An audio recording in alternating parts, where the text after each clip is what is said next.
Alors qu'est-ce qu'un architecte en 2014?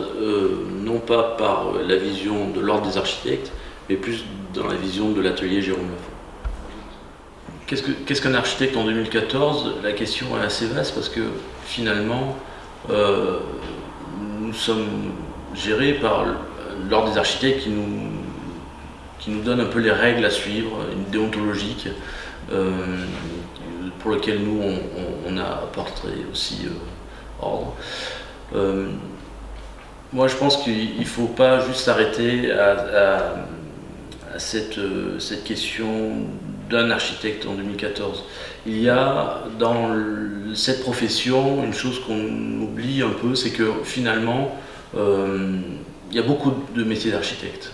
Il y a ceux qui se spécialisent, qui font que des équipements, que des crèches, même des crèches que de 60 berceaux, et donc du coup on les appelle beaucoup pour ça. Et puis il y a ceux qui espèrent, comme à l'atelier, qu'on puisse les appeler pour énormément d'autres projets et très différents. Et c'est vrai que aujourd'hui l'architecture va vers la spécificité des architectes. Donc il y a une nouvelle génération qui arrive, c'est pour ça que je dis c'est quoi un architecte en 2014? C'est-à-dire qu'il y a des nouvelles générations qui arrivent et qui ne sont pas du tout liées à cette question de la spécificité, qui sont liées à la question de la transversalité, de plusieurs modes de travailler, de plusieurs équipements. C'est-à-dire qu'on ne va pas faire que des équipements scolaires, on va essayer d'aller sur les salles polyvalentes, on va essayer d'aller sur d'autres projets. Il y en a qui viennent aussi sur l'urbanisme, le social, sur l'anthropologie, sur énormément d'autres thématiques qui s'ouvrent à nous et dont on trouve le lien complètement évident aujourd'hui. Les architectes, pour moi, ne doivent pas s'arrêter simplement à la question de juste répondre à une question qu'on nous pose sur une programmation, sur une réglementation, sur un devenir d'un lieu. Je pense qu'il faut qu'on aille vraiment, mais alors vraiment au-delà. Quand je dis au-delà, c'est de dire que finalement, tout peut enrichir un projet. Et même si on est un peu dans la haute couture des constructions, c'est-à-dire qu'on fait vraiment du sur-mesure à chaque fois, on ne va pas s'amuser à standardiser une idée, même si selon les domaines dont on nous demande, par exemple les domaines hospitaliers, en fait, qui est extrêmement normé, on ne peut pas vraiment faire ce qu'on veut, comme on veut, et pour cause, c'est extrêmement établi.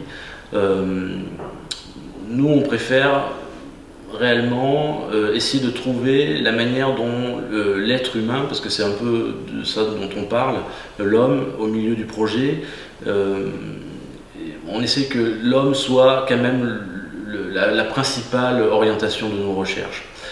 L'homme et la nature, c'est-à-dire que pour nous, à l'atelier, l'architecture c'est juste un prétexte de travailler et de faire des projets pour mettre en relation l'homme et son environnement, proche ou lointain.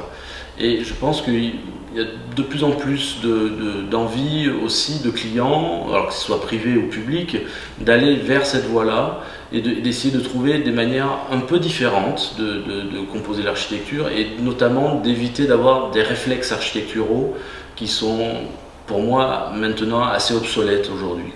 Et je pense qu'il est intéressant pour les jeunes architectes aujourd'hui qui sortent de l'école et qui vont se confronter à l'architecture et au cabinet d'architecture d'essayer de changer cette mentalité-là.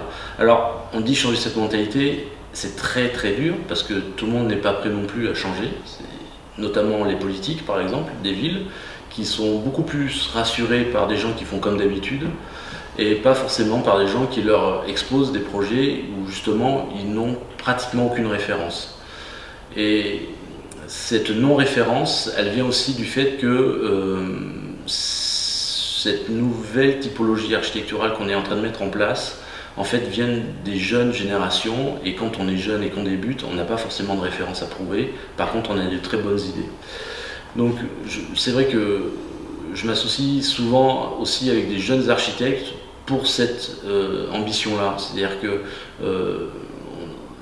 garder nos réflexes, c'est très simple, c'est très facile et c'est pour nous très rentable finalement pour les agences d'archi.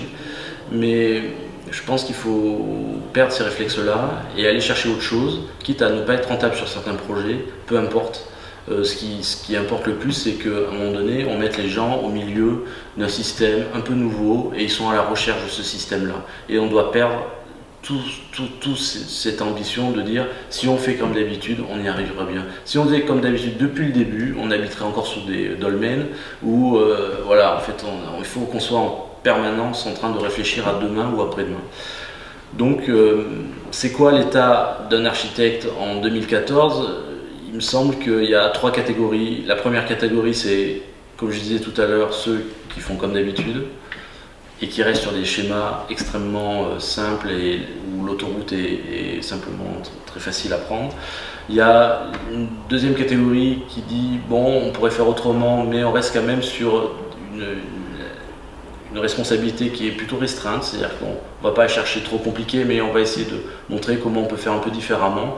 Et puis il y a la troisième catégorie qui dit justement, il ne faut surtout pas qu'on se bride et on va aller chercher plus loin les choses parce qu'à un moment donné, ça peut marcher. Et si ça marche, c'est pas pour faire plaisir aux architectes qui cherchent. Si ça marche, c'est pour démontrer par A plus B que les nouveaux habitants qui vont habiter ces logements-là, les nouveaux enfants qui vont rentrer dans cette crèche-là, ils peuvent le faire de manière très différente. Et malgré tout, ça ne ressemble pas à la première et à la deuxième catégorie, quoi, tout simplement.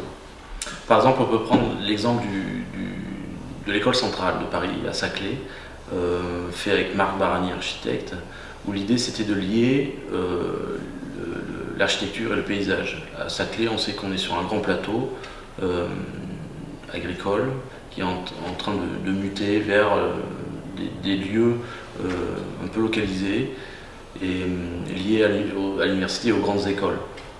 Ici, Marc Barani a voulu justement lier ce que les autres ne font pas vraiment, c'est-à-dire lier la question de la nature, du bois qui jouxtait le site, et puis avec les grands bâtiments. L'école centrale Saclay, c'est plus de 40 000 m², donc c'est beaucoup de surface, et c'est beaucoup de couloirs, beaucoup de salles. Bon. L'idée de nature, c'est quand même une idée principale dans le projet. Donc du coup, ce qui s'est passé, c'est que moi, je suis plutôt intervenu sur les espaces qui étaient plutôt des lieux communs, c'est-à-dire les amphithéâtres, les réceptions, les grands halls d'accueil, et aussi le restaurant universitaire. Et le restaurant universitaire est sorti complètement de l'enveloppe du projet construite et est devenu des grandes plaques, des grands plateaux en plein milieu d'un bois. Et donc du coup, on a essayé ici de se retrouver dans une clairière de bois, tout simplement pour se déconnecter du paysage plutôt consacré aux études, avec les salles sur un horizon au-dessus des arbres, et le restaurant universitaire qui est ouvert à tous les étudiants s'est retrouvé finalement en plein milieu d'un bois, d'une forêt, et pour changer complètement d'état d'esprit. Donc du coup là, on n'est plus sur des réflexes dont on a l'habitude d'avoir, c'est-à-dire qu'un restaurant universitaire, il faut qu'il soit fermé pour l'entretien, il faut qu'il soit extrêmement lumineux, mais souvent c'est très hygiénique. Et là, finalement, on avait des grandes ouvertures qui se donnaient sur le bois, les feuilles rentraient dans la salle, les gens se promenaient, ils avaient des patios au-dessus d'eux, des grands éclairages zénithaux. Donc on avait cette image où il y avait juste finalement 2 plaques, des tables, des chaises, et on pouvait se servir à manger et manger entre amis, on était pratiquement dehors, quoi. Donc c'est cette manière-là où je dis qu'on peut trouver finalement des nouveaux outils de recherche et de travail, et justement enlever les réflexes du rue universitaire qu'on trouve partout, qui est dans un bâtiment et avec du faux plafond, voilà, et des éclairages complètement artificiels. Donc on est plutôt satisfait de l'imaginaire qu'on met en place avec ces nouveaux outils de conception.